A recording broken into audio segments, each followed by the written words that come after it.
Hi everyone, welcome to Balu IQ online classes. ఈ వీడియోలో మనం డిస్కస్ చేయబోయే టాపిక్ ఏంటండి అంటే ఇండియన్ పాలిటీలో కొన్ని ఇంపార్టెంట్ అమెండ్మెంట్స్ని అలాగే ఆర్టికల్స్ని కూడా డిస్కస్ చేద్దామండి. అయితే మీరు కనుక ఫస్ట్ టైం బాలు ఐక్యూ ఛానల్ని విజిట్ చేస్తుంటే ఛానల్ని సబ్స్క్రైబ్ చేసుకొని వీడియోని లైక్ చేయండి. సో ఆర్టికల్స్ అండ్ అమెండ్మెంట్స్ అనేది ఇండియన్ పాలిటీలో చాలా ఇంపార్టెంట్. అలాగే మన యాప్లో history and polity and economy జాగ్రఫీకి సంబంధించినటువంటి కంప్లీట్ క్లాసెస్ ఉన్నాయి మనకి. అట్ ది సేమ్ టైం ఏంటంటే డిఫరెంట్ కోర్సెస్ కూడా అందుబాటులో ఉన్నాయి. అలాగే ఏపీ ఎండోన్మెంట్ ఎగ్జామ్కి ఎవరెవరైతే ప్రిపేర్ అవుతున్నారో వాళ్ళకి ఫుల్ కోర్స్ అయితే మన దాంట్లో అందుబాటులో ఉందండి. కింద డిస్క్రిప్షన్లో బాలు ఐక్యూ యాప్ లింక్ ఉంటుంది. సో చూడండి, మన యాప్ లింకు అలాగే మన యాప్ నేము అలాగే మన యూట్యూబ్ నేము రెండు కూడా ఒకటే అనమాట. బాలు ఐక్యూని సెర్చ్ చేస్తే you can find the app in Google play store. మరి ఫస్ట్ క్వశ్చన్ చూద్దామండి. పార్టీ ఫిరాయింపుల నిరోధక చట్టానికి సంబంధించిన రాజ్యాంగ సవరణలు ఏంటంట. చూడండి, యాంటీ డిఫెక్షన్ లాకి సంబంధించినటువంటి కాన్స్టిట్యూషన్ అమెండ్మెంట్స్ ఏంటంటే అడుగుతున్నారండి ఇక్కడ మనకి.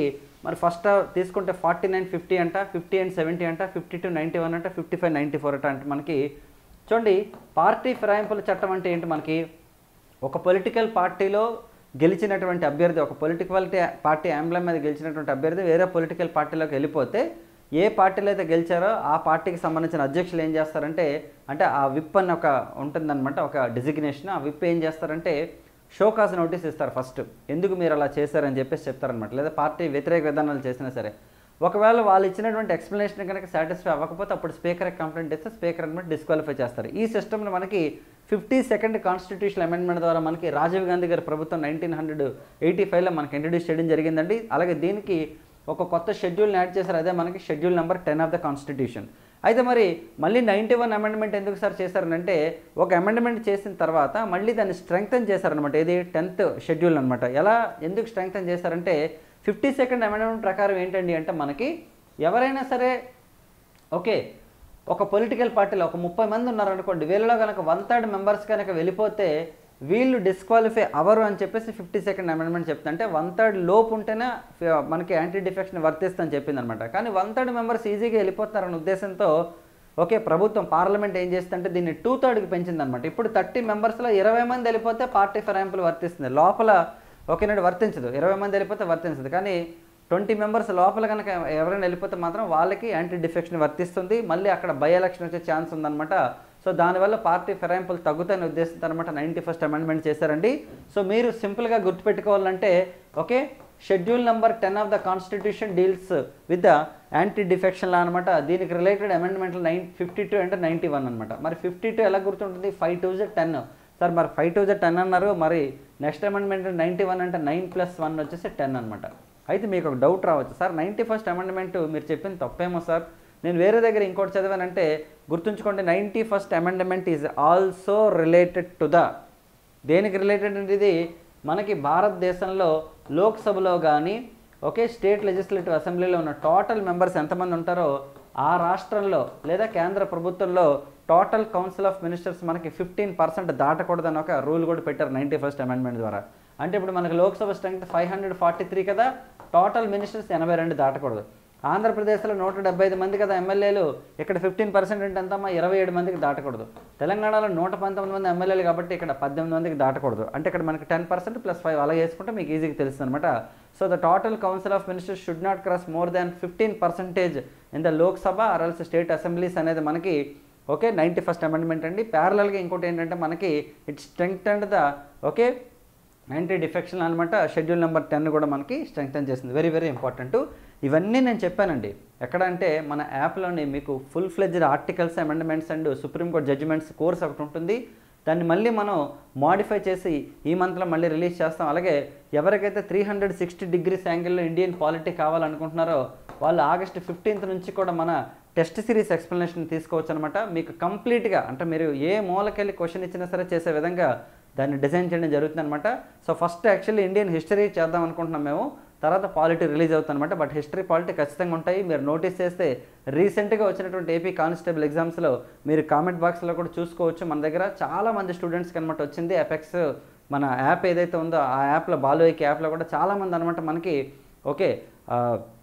పెట్టడం జరిగిందనమాట మెసేజెస్ అనేవి. సో కాబట్టి గుర్తుపెట్టుకోండి, డెఫినెట్గా మన సబ్జెక్ట్ అయితే మీరు ఏ కాంపిటేటివ్ ప్రిపేర్ అయినా సరే యూజ్ అవుతుంది. మీరు ఎస్ఐకి ప్రిపేర్ అయినా, పీసీకి ప్రిపేర్ అవుతున్నా, లేదా ఎస్ఎస్సి ఎగ్జామ్స్కి ప్రిపేర్ అయినా, గ్రూప్స్కి ప్రిపేర్ అవుతున్నా, ఏ ఎగ్జామ్స్ అయినా సరే మీకు హిస్టరీ పాలిటీ చేంజ్ అవ్వదండి. సో మీకు లెవెల్స్ని బట్టి క్లాసెస్ అయితే మీకు చెప్పడం జరుగుతుందన్నమాట. రైట్, నెక్స్ట్ అండి, మినీ రాజ్యాంగంగా పేరు పొందినటువంటి రాజ్యాంగ సవరణ ఏదంట? Which of the following is known as mini constitution. ఎందుకన్నారు మినీ కాన్స్టిట్యూషన్ అని? చెప్పాలంటే మనకి 42nd అమెండ్మెంట్, ఇది అందరికీ తెలిసినండి. 42nd amendment done in the year 1976 అనమాట. ఎందుకు మినీ కాన్స్టిట్యూషన్ అన్నారంటే, సాధారణంగా ఒక రాజ్యాంగ సవరణ చేసినప్పుడు కాన్స్టిట్యూషన్లో ఏదైనా ఒక పార్ట్ని లేదా అందులో ఒక ఆర్టికల్ని తీసుకొని చేస్తారనమాట actually. But coming to 42nd amendment తీసుకుంటే number of articles has been amended అండి యాక్చువల్లీ. ఎగ్జాంపుల్ తీసుకుంటే కోరం ఉంది, ఆర్టికల్ 100 ఉంది, దాన్ని అమెండ్ చేస్తారు. అంటే కోరం అంటే ఏంటి? Minimum attendance of the parliament. So quorum అనేది ఉండదు అని చెప్పారనమాట. అలాగే ఫండమెంటల్ డ్యూటీస్ కొత్తగా యాడ్ చేశారు, అంటే 51A యాడ్ చేశారు. అలాగే డైరెక్ట్ ప్రిన్సిపల్స్ ఆఫ్ స్టేట్ పాలసీలో కొత్త విషయాలను యాడ్ చేశారనమాట యాక్చువల్లీ. ఇలా నెంబర్ ఆఫ్ అనమాట యాక్చువల్లీ. అలాగే ప్రెసిడెంట్ ఆఫ్ ఇండియాకి పవర్స్ని, okay, president of India powers ఏంటి? ఒకసారి క్యాబినెట్ డెసిషన్ పంపిస్తే దాన్ని ఆమోదించాలని చెప్పేసి 42nd అమెండ్మెంట్లో చెప్పారు. అలాగే ప్రధానమంత్రి యొక్క డెసిషన్స్ని కోర్టులో ఛాలెంజ్ చేయకూడదు అన్నారు. అలాగే రిట్స్ పరిధి తగ్గించారు, జ్యుడిషియల్ రివ్యూ పరిధి తగ్గించారు. ఇన్ఫాక్ట్ తర్వాత 43 అమెండ్మెంట్ మళ్ళీ రీస్టోర్ చేశారు జ్యుడిషియరీ సిస్టమ్కి సంబంధించి. మళ్ళీ తర్వాత 1978లో జరిగిన 44th అమెండ్మెంట్ ఏం చేసిందంటే, 44th అమెండ్మెంట్ ప్రకారం ఏం చేస్తారంటే, మనకి ఏదైతే ప్రధానమంత్రి డెసిషన్ ఉంటుందో దాన్ని ఖచ్చితంగా జ్యుడిషియల్ రివ్యూకి వెళ్ళకూడదు అన్నది తీసేశారు. అలాగే రాష్ట్రపతి ఖచ్చితంగా క్యాబినెట్ నిర్ణయాన్ని ఆమోదించాలన్నారు కదా, అది తీసేసి ఏం చేశారంటే మనకి సస్పెన్సివ్ వీటో అథారిటీ కూడా మళ్ళీ రీస్టోర్ చేయడం జరిగింది. ఏంటి సస్పెన్సివ్ వీటో అంటే? క్యాబినెట్ అనమాట ఒకసారి ఆమోదించిన బిల్లుని రాష్ట్రపతి తప్పనిసరిగా ఆమోదించాలనేది కాకుండా, క్యాబినెట్ పంపించినటువంటి బిల్లుని రాష్ట్రపతి ఒకసారి వెనక్కి తిప్పి పంపించవచ్చు, కానీ రెండోసారి మాత్రం క్యాబినెట్ ఆమోదిస్తే దాన్ని అప్రూవ్ చేయలేదే మనకి సస్పెన్సివ్ వీటో అని చెప్తాం మనం. ఇలాంటివి చాలా జరిగాయి అనమాట 42nd అమెండ్మెంట్లోని. సో కాబట్టి దీన్ని మనం మినీ కాన్స్టిట్యూషన్గా చెప్తాం అనమాట. ఇక్కడ మీరు రెండు గుర్తుంచుకోండి, 42nd ఇంపార్టెంట్, ఆ టైంలో 44th కూడా ఇంపార్టెంట్. 42nd అమెండ్మెంట్ ఇందిరాగాంధీ గారి గవర్నమెంట్ 1976 అంటే, 44th అమెండ్మెంట్ మొరార్జీ దేశాయ్ గారి గవర్నమెంట్ 1978 అనమాట. మరి ఇక్కడ ఎలా గుర్తుంటుంది? 42వ రాజ్యాంగ సవరణ 4+2 కలిపితే చివరిలో 6 వచ్చింది, 4+4 కలిపితే చివరిలో మనకి 8 వచ్చింది అనమాట. ఓకేనా? రైట్, నెక్స్ట్ చూద్దామండి. జిఎస్టీ చట్టాన్ని ఆమోదించినటువంటి తొలి రాష్ట్రం ఏదంట? ఫస్ట్ స్టేట్ అప్రూవ్ లేదా రాటిఫై జిఎస్టీ బిల్లుని అడుగుతాను. అక్కడ మనకి గుజరాత్, కర్ణాటక, అస్సాం అండ్ ఉత్తరప్రదేశ్ అండి. మరి ఇక్కడ ఆన్సర్ తీసుకుంటే అస్సాం అనమాట యాక్చువల్లీ. సో వాస్తవానికి తీసుకుంటే జిఎస్టీ చట్టం ఆమోదించడం ఏంటి సార్ అంటే, వాస్తవానికి ఏదైనా సరే కొత్తగా ఒక ట్యాక్స్ తీసుకురావాలంటే, చాలామందికి తెలియదు ఈ ఆర్టికల్, నాకు తెలియదు, కానీ article number 265 of the constitution ప్రకారం పార్లమెంట్ అప్రూవల్ తీసుకోవాలి. కొత్తగా ఏదైనా ట్యాక్స్ వేయాలంటే, ప్రజల మీద ఏదైనా కొత్త ట్యాక్స్ ఇంట్రడ్యూస్ చేయాలంటే, దీనికి మనకి ఫైనాన్స్ బిల్ పెడతారు ఆర్టికల్ 117 ప్రకారం. ఇది చాలా ఆర్టికల్స్ ఇంక్లూడ్ అయ్యి ఉంటే మీరు అవన్నీ నేర్చుకుంటే కన్ఫ్యూజ్ అవుతారు. కాబట్టి ఇది మనం డెప్త్గా సబ్జెక్ట్ నేర్చుకునేటప్పుడు బాగుంటుంది. ఈ ఒక్క క్వశ్చన్లో మీకు ఇన్ని చెప్పాలనుకోండి ఫర్ ఎగ్జాంపుల్, అప్పుడు ఎలా ఉంటుందంటే ఏంటి ఇన్ని చెప్తున్నాడు ఒకే క్వశ్చన్లో అన్నట్టు మీకు కన్ఫ్యూజన్ వస్తుంది. కాబట్టి అది మనం లాంగ్ రన్లో సబ్జెక్ట్లో నేర్చుకుంటారు మీరు ఈజీగా. ఓకే, మీకు ఫుల్ ఫ్లెడ్జ్డ్ కంటెంట్ కూడా చెప్పడం జరిగింది. మన ఇండియన్ పాలిటీ అనేది మన యాప్లో ఉంటుంది, మీరు తీసుకోవాలంటే తీసుకోవచ్చు. మరి జిఎస్టీ చట్టం ఎందుకు వచ్చింది భారతదేశంలో అంటే, ఇండియాలో నెంబర్ ఆఫ్ ట్యాక్సెస్ అయిపోయింది, ఇండైరెక్ట్ ట్యాక్సెస్. గుర్తుంచుకోండి, GST is an indirect tax, not direct tax. Direct tax అంటే మనకి కార్పొరేట్ ట్యాక్స్, లేదంటే మనకి ఇన్కమ్ ట్యాక్స్, లేదంటే హౌస్ ట్యాక్స్, ఇవన్నీ కూడా మనకి డైరెక్ట్ ట్యాక్సెస్ అనమాట. ఇండైరెక్ట్ ట్యాక్స్ అంటే అర్థం ఏంటి? మనం ఏదైనా సోప్ కానీ ఏదైనా ప్రోడక్ట్ కొనుక్కునేటప్పుడు అక్కడ ఎంఆర్పీ అని ఉంటుంది కదా, ఏంటి మ్యాక్సిమం రీటైల్ ప్రైస్ అని ఉంటుంది అనమాట, బ్రాకెట్లో ఇంక్లూడ్ ఆల్ ట్యాక్సెస్ అనమాట. సో అలా నెంబర్ ఆఫ్ ట్యాక్సెస్ ఉండేవన్నమాట ఒకప్పుడు. సేల్స్ ట్యాక్స్ అవ్వచ్చు, లేదంటే సర్వీస్ ట్యాక్స్ అవ్వచ్చు, లేదా మనకి నెంబర్ ఆఫ్ ట్యాక్స్ అంటే ప్రొడక్షన్ చేసినప్పుడు ఒక రకమైన ట్యాక్స్, ఎక్సైజ్ ట్యాక్స్, ఇలాంటివన్నీ ఉండేవన్నమాట. యాక్చువల్లీ వీటన్నింటి ప్లేస్లు అనమాట మనకి అన్ని ఇండైరెక్ట్ ట్యాక్సెస్ని తీసేసి గూడ్స్కి సర్వీసెస్ కలిపి ఒకటే ట్యాక్స్, అదే జిఎస్టీ అనమాట, గూడ్స్ అండ్ సర్వీస్ ట్యాక్స్. దీన్ని 101వ రాజ్యాంగ సవరణ ద్వారా తీసుకొచ్చారంటే మనకి. అయితే భారతదేశంలో ఉన్న రాష్ట్రాలు కూడా ఇంపాక్ట్ అవుతున్నాయి అనమాట జిఎస్టీ వలన. ఎందుకంటే జిఎస్టీ తీసుకొస్తే స్టేట్లో సేల్స్ ట్యాక్స్కి ఎక్కువ డబ్బులు వస్తాయి అనమాట. సేల్స్ ట్యాక్స్ పోతుంది కాబట్టి మళ్ళీ రాష్ట్రాలు ఇంపాక్ట్ అవుతాయి. కాబట్టి రాష్ట్రాలకు పర్మిషన్ కూడా తీసుకోవాలన్నమాట కొన్నిసార్లు. అందుకని రాజ్యాంగ సవరణ 2 రకాలు ఉంటుందండి. ఒకటి పార్లమెంట్ విత్ స్పెషల్ మెజారిటీ చేయొచ్చు లోక్సభ, రాజ్యసభలో. రెండోది ఏంటంటే అంటే మనకి పార్లమెంట్ స్పెషల్ మెజారిటీతో పాటుగా రాష్ట్రాల అసెంబ్లీలు కూడా ఆమోదించాలన్నమాట. ఎన్ని రాష్ట్రాలు ఆమోదించాలి? దేశంలో ఉన్న రాష్ట్రాల్లో సగం కంటే ఎక్కువ రాష్ట్రాలు ఆమోదించాలన్నమాట. ఆ రాష్ట్రాలు సింపుల్ మెజారిటీతో ఆమోదిస్తే సరిపోతుంది అనమాట. అలా మరి 16 రాష్ట్రాలకు దాదాపు పంపించారు, 17 రాష్ట్రాలకు పంపిస్తే అలా ఫస్ట్ ఆమోదించిన రాష్ట్రం అస్సాం. మరి ఎలా సార్ గుర్తుంటుంది ఇదంతా మనకంటే? జిఎస్టీ కదమ్మా, జిఎస్టీ. అస్సాంలో ఏంటి ఫేమస్? Tea famous. అలా గుర్తుంచుకోవాలండి నేను. Okay, Assam tea, GST. First state to ratify GST bill Assam. అలాగే మనకి ఇండియాలో మొట్టమొదటిగా వ్యాట్ను ఆమోదించిన రాష్ట్రం అన్నారనుకోండి, అది Haryana. First state approve VAT అంటే ఇంప్లిమెంట్ చేసింది ఏది అంటే హర్యానా. చట్టం కాదు, వాళ్ళ రాష్ట్రంలో వాల్యూ యాడెడ్ ట్యాక్స్ అని పెట్టారన్నమాట ఫస్ట్. ఓకేనా, రైట్. మరి వ్యాట్ తీస్తారా సార్ అని అంటే వ్యాట్ అనేది కొంతవరకు కలిపారండి, కొంత ఉంది. అంటే మనకి ఆల్కహాల్ అంటే ఏదైతే మనకి లిక్కర్ మీద ఉంది వ్యాట్, అలాగే పెట్రోలియం కన్జంప్షన్ ఏదైతే ఉందో దాని మీద కూడా వ్యాట్ అనేది ఉందన్నమాట. ప్రస్తుతానికి వ్యాట్ దాని మీద తీలా. ఓకేనా, నెక్స్ట్ చూద్దామండి. క్రింది ఏ రాజ్యాంగ సవరణ చట్టం ద్వారా లోక్సభ సభ్యుల సంఖ్యను 2026 వరకు మారకుండా చట్టం చేశారు? ఓకేనండి, 2026 వరకు చేంజ్ అవ్వదు అనమాట. ఇప్పుడు మనకి ఆల్రెడీ 25 వచ్చిందంటే 26లో మారుతాయి అన్నాం కదా, డీలిమిటేషన్ అంటున్నారు దీని గురించే. ఫస్ట్ ఏంటంటే జనరల్గా సెన్సస్ కండక్ట్ చేస్తారు, సెన్సస్ కండక్ట్ చేసిన తర్వాత బేస్డ్ అందరికి మనకి డీలిమిటేషన్ ఉంటుందన్నమాట. అయితే మరి ఒకప్పుడు మనకి 1971 సెన్సస్ ప్రకారం చేశారనమాట. అయితే 42nd కాన్స్టిట్యూషనల్ అమెండ్మెంట్లో ఏం చేశారంటే, ఓకే, ప్రస్తుతం ఉన్నటువంటి లోక్సభ స్థానాలు ఏవైతే 543 ఉన్నాయో దానిని మనం పెంచొద్దు, ఎప్పటిదాకా పెంచొద్దు, 2001వ సంవత్సరం వరకు పెంచొద్దు అని చెప్పేసి చట్టంలో చేశారనమాట. కానీ ఏమైంది, 2001కి అది ఎప్పుడైతే టైం అయిపోయిందో వెంటనే వాజ్పేయి గారి ప్రభుత్వం ఏం చేస్తుందంటే 42nd అమెండ్మెంట్లో చేశారు కదా, మరి 42 రెళ్ళు ఎంత 84 అని 84th అమెండ్మెంట్ చేశారు. అలాగని కాదు, అలా మనం గుర్తుపెట్టుకుంటున్నాం. 42nd అమెండ్మెంట్ ఎక్స్పైర్ అయిపోయింది 2001కి.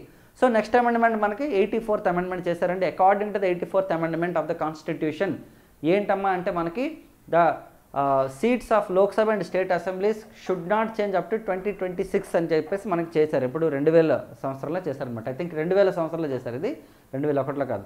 సో 84th అమెండ్మెంట్ చాలా చాలా ఇంపార్టెంట్. మరి 86th అమెండ్మెంట్ అయితే మనకి 2002 అండి. ఓకేనా, 84th అమెండ్మెంట్ అయితే 2000 సంవత్సరంలో చేయడం జరిగింది మనకి. ఓకే, మరి 31st అమెండ్మెంట్ కూడా ఇంపార్టెంట్ అండి.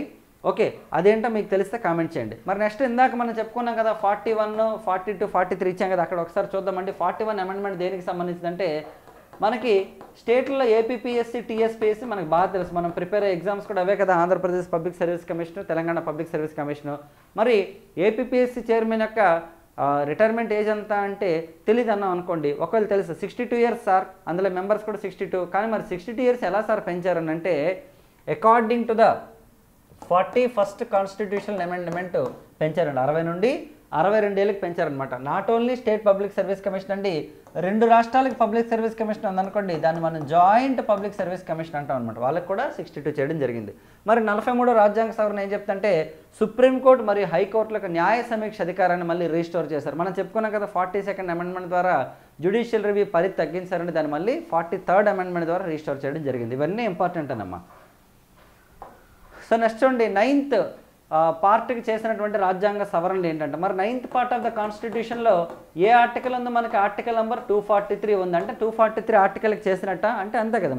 మరి ఆర్టికల్ 243 ఆఫ్ ద కాన్స్టిట్యూషన్ ఏం చెప్తానమ్మా అంటే మనకి లోకల్ సెల్ఫ్ గవర్నమెంట్. ఓకేనండి, లోకల్ బాడీస్ గురించి చెప్పే ఆర్టికల్ మనకి 243 ఆర్టికల్ అనమాట యాక్చువల్లీ. మరి ఏంటేంటి చేశారంటే 73rd అట, 74 అట, 97 ఇవన్నీ కరెక్టే. ఎలా కరెక్ట్ ఏంటో చెప్తాం చూడండి. యాక్చువల్లీ 9th పార్ట్లో మనకి ఆర్టికల్ నెంబర్ 243 ఉంటుందండి. ఇది వచ్చేసి మనకి local self government, definition of the local bodies అనమాట. మరి 243A నుంచి ఓ దాకా ఒకటి, 243P నుండి 243ZG వరకు ఒకటి, అలాగే 243ZH నుంచి 243ZT వరకు ఒకటి. ఇది వచ్చేసి మనకి పంచాయతీలు, ఇది వచ్చేసి మనకి మున్సిపాలిటీలు, ఇది వచ్చేసి మనకి కోఆపరేటివ్ సొసైటీస్. సో ఏది మనకి కొత్తగా యాడ్ చేసిన రాజ్యాంగ భద్రత కల్పించాలి లోకల్ సెల్ఫ్ గవర్నమెంట్కి ఇండియాలో అనుకుంటే దానికి అమెండ్మెంట్ చేస్తే ఎందులో యాడ్ చేయాలన్నమాట మనకి పార్ట్ నెంబర్ 9లో యాడ్ చేయాలి. ఎందుకంటే లోకల్ సెల్ఫ్ గవర్నమెంట్ గురించి చెప్పేది మనకి 243 ఆర్టికల్ 9th పార్ట్ కాబట్టి. సో అన్నీ మనకి 243 అన్నీ కూడా పంచాయతీలు అయితే మనకి 73rd అమెండ్మెంట్ ద్వారా యాడ్ చేశారు పివి నరసింహారావు గారి గవర్నమెంట్. 74th అమెండ్మెంట్ ద్వారా మనకి మున్సిపాలిటీలు యాడ్ చేశారు. అలాగే మనకి 2012లో మన్మోహన్ సింగ్ గారి ప్రభుత్వం మనకి కోఆపరేటివ్ సొసైటీస్ యాడ్ చేయడం జరిగిందనమాట. సో ఇవన్నీ కూడా ఆర్టికల్ నెంబర్ 243లోనే ఉన్నాయండి. ఏ పార్ట్లో అండి అంటే మనకి 9th part of the constitution. మరి అలాగనే గుర్తుంటుందా సార్ అంటే ఎందుకు గుర్తుండదు, 2+4+3 = పార్ట్ నెంబర్ 9 లోకల్ బాడీస్. ఇవన్నీ 243లోనే ఉన్నాయి. ఓకేనా, చాలా చాలా ఇంపార్టెంట్. సరే నెక్స్ట్ క్వశ్చన్ చూద్దామండి. మరి ఎవరికైనా డౌట్ ఉండి సార్ 11, 12 అంటే అవి షెడ్యూల్స్ గుర్తుంచుకోండి.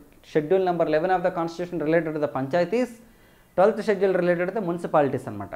ఓకేనా, రైట్. మరి నెక్స్ట్ క్వశ్చన్ చూద్దాం.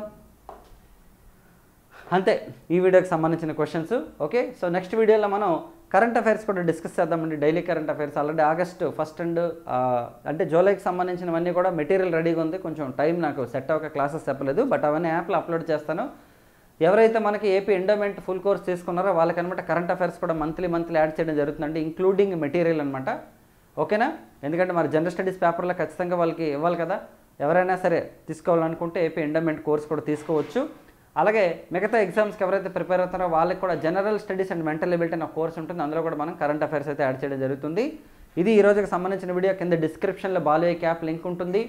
అలాగే మన పోలీస్ కానిస్టేబుల్ రిజల్ట్ గురించి పెట్టినటువంటి వీడియోలో మన స్టూడెంట్స్ వాళ్ళ యొక్క ఎక్స్పీరియన్సెస్ని షేర్ చేసుకోవడం జరిగింది. వాళ్ళకి ఎంత మార్కులు వచ్చాయి, వాళ్ళకి ఎలా జాబ్స్ వచ్చాయి అనేది మీరు చూడొచ్చు అనమాట.